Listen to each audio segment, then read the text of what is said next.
Salut à tous et à toutes, c'est Fred. Donc aujourd'hui nous allons dépanner une chaudière de Dietrich Vivadance MCR 24. Donc c'est une chaudière combinée avec un ballon d'eau chaude à côté.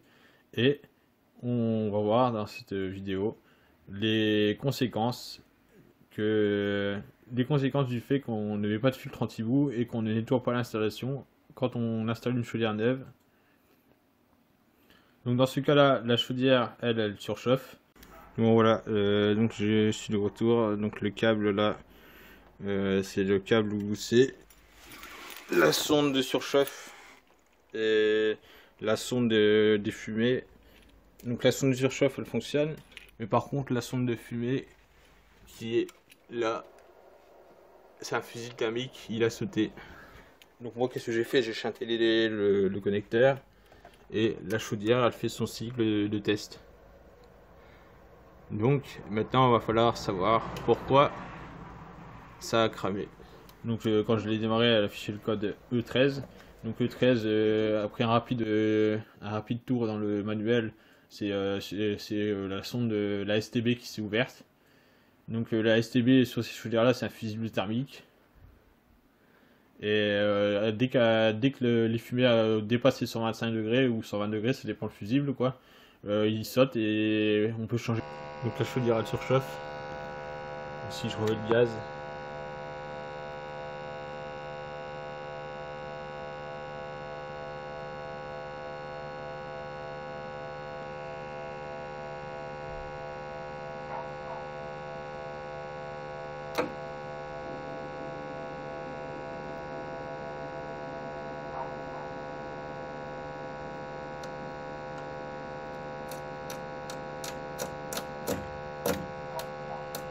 donc on entend la flotte qui bout à l'intérieur de la chaudière.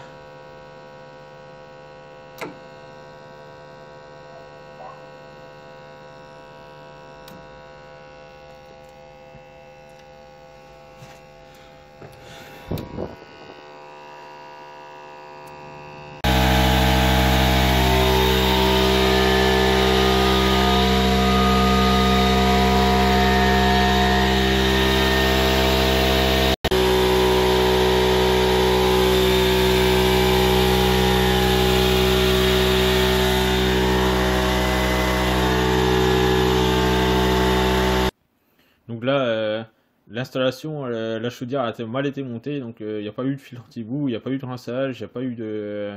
Mais bref, tout ce qu'il faut faire pour installer une chaudière correctement n'a pas été fait. Et la chaudière, au bout de 4 ans, elle est morte. Voilà, j'ai commencé Donc à moi, remonter qu'est-ce la que je vais chaudière. faire pour... ouais, je vais essayer de la dépanner un petit peu, histoire de, en attendant de la remplacer, quoi. Je vais démonter intégralement la chaudière et je vais... Je vais tout rincer à l'eau claire et je vais voir que je vais retirer pas mal de boue de tous les éléments, 23 voies, circulateur, corps de chauffe, filtre anti-boue, comment on appelle ça là, la petite pièce en cuivre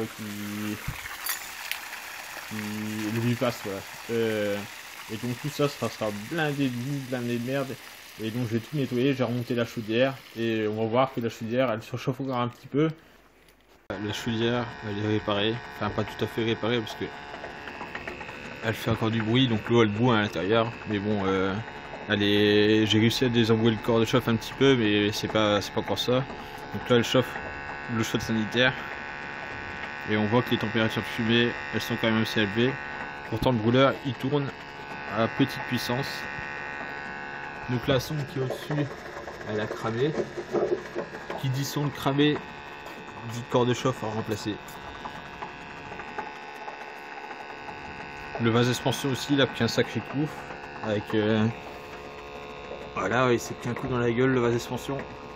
J'ai regonflé un petit coup, mais bon, on va voir ce que ça donne.